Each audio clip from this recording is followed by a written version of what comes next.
नहीं, मुझे अभी अब्बू को लेकर हाथ की तरफ जाना चाहिए। समीना आंटी के पास होना चाहिए मुझे इस वक्त। इसीलिए आज ने मेरी कॉल काट दी। वो चाह रहा होगा कि मैं वहां उनके साथ होती इस मुश्किल वक्त में।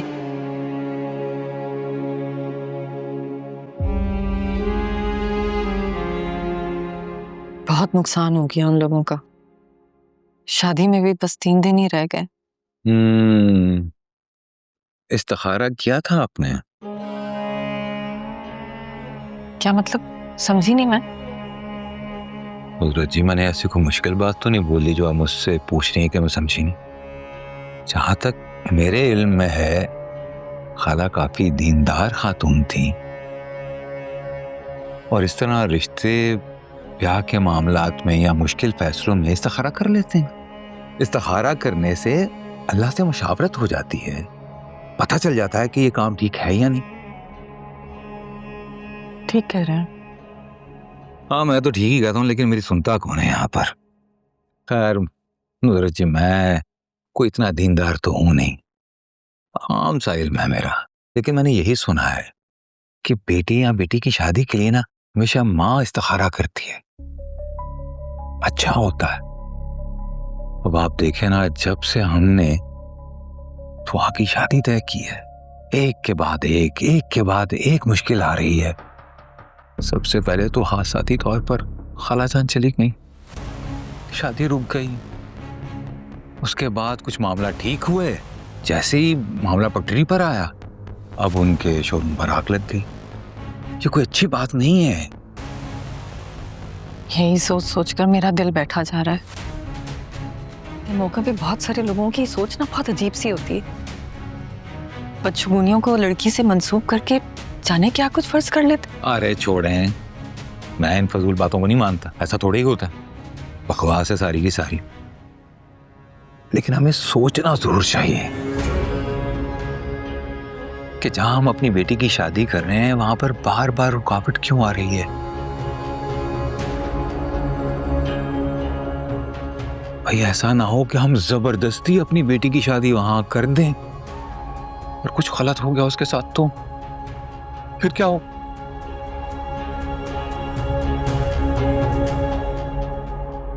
मेरा दिल तो यही गवाही दे रहा है।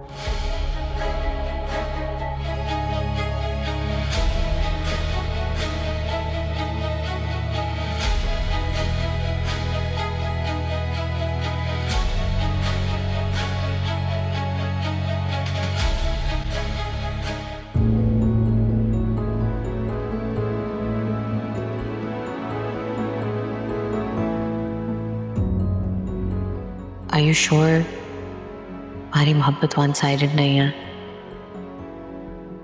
ऐसा ना हो कि बस you care about her and she doesn't.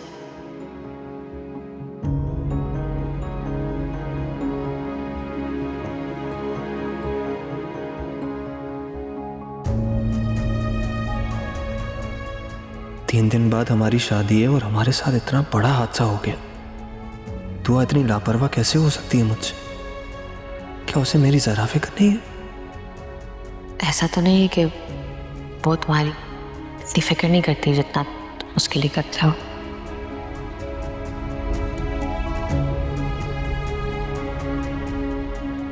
एक कॉल नहीं की दुआ ने।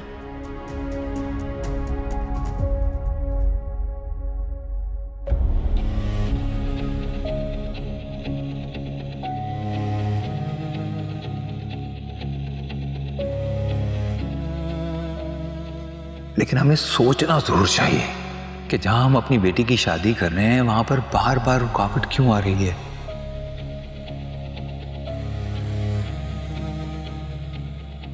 भाई, ऐसा ना हो कि हम जबरदस्ती अपनी बेटी की शादी वहां कर दें और कुछ गलत हो गया उसके साथ तो।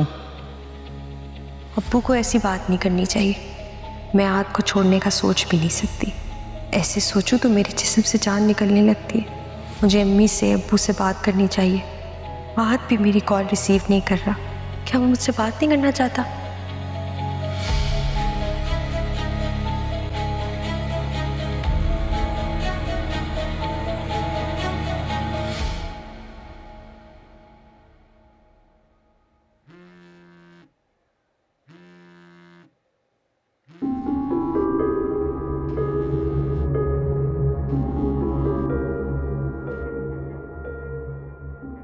अस्सलाम वालेकुम समीना आंटी, अब कैसी तबीयत है आपकी? तुम्हें किसी ने मैनर्स नहीं सिखाए? रात के 2 बजे एक मुसीबत से गुजर कर सरवाइव करने वाले इंसान को कॉल करके पूछा भी तबीयत कैसी है? व्हाट द हेल हुआ? फरियाल है वहां पे समीना आंटी के पास।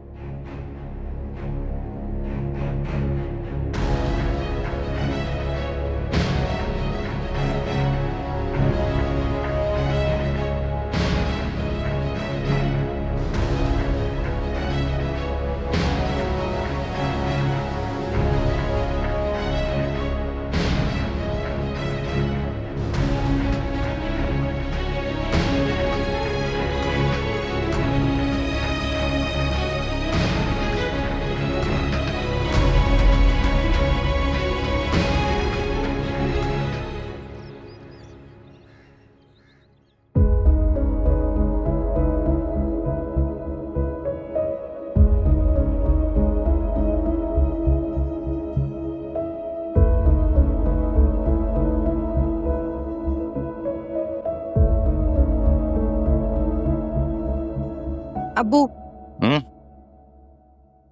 अब मुझे जाते हुए समीना आंटी की तरफ ड्रॉप कर दे। अम्मी से मैंने पूछ लिया, बल्कि उन्होंने खुद कहा है कि समीना आंटी की तबीयत कल भी ठीक नहीं थी, तो मुझे जाना चाहिए आदत के लिए। कुदरत जी ने इजाजत थी, बट कुछ अजीब सी बात थी। जी, आप सोच रहे होंगे कि लोग बातें बनाएंगे, मैं मायूं बैठी हूँ तो ससुराल में नहीं जाना चाहिए, लेकिन अब्बू मैंने रात बहुत मुश्किल से गुजारी है। ये रस्में इंसानों की बनाई हुई हैं, इंसानों से बढ़ के तो नहीं है। आहत पर, समीना आंटी पर इतना बुरा वक्त है और तो मैं कुछ नहीं कर सकती, उनको अपने साथ होने का एहसास ही दिला सकती हूँ। बेटा एहसास और ख्याल तो आप उन्हें फोन पर भी दिला सकते हो, क्या नहीं? अम्मा, मुझे लगा आप समझेंगे मेरी बात। अरे मोहब्बत जी, मैं तो समझ रहा हूँ, लेकिन आप नहीं समझ रही। इस दुनिया में रहते हैं ना, इस मुआशरे में रहते, ऐसे बहुत सारे काम है जो हम नहीं करना चाहते लेकिन हमें करने पड़ते हैं, क्योंकि हमें दुनिया को फेस करना है। समझ रही? अब्बू, आपको शायद अच्छा नहीं लग रहा है, लेकिन मैं आपको किस तरह समझाऊं? आहद ने पूरी रात मेरी कॉल रिसीव नहीं की है। मेरे पास जिंदगी में गिनती के 3-4 रिश्ते हैं, तो ना मैं उन्हें दुखी देख सकती हूँ और ना मैं उन्हें खोना चाहती हूँ। उसके लिए फिर ये दुनिया के बनाए हुए ये रस्म रिवाज फजूल किस्म के, मुझे इनके खिलाफ भी जाना पड़े तो मैं जाऊंगी। दादू को खोने के बाद मैं किसी और रिश्ते को खोने का तसव्वुर भी नहीं कर सकती। ठीक है मोहब्बत जी, जैसा मेरी बेटी चाहती है मैं वैसे करूंगा। अरे दुनिया का क्या है, कर लेंगे फेस। हाँ? थैंक यू अब्बू। अच्छा, मैं पर्स लेके आऊं। हाँ,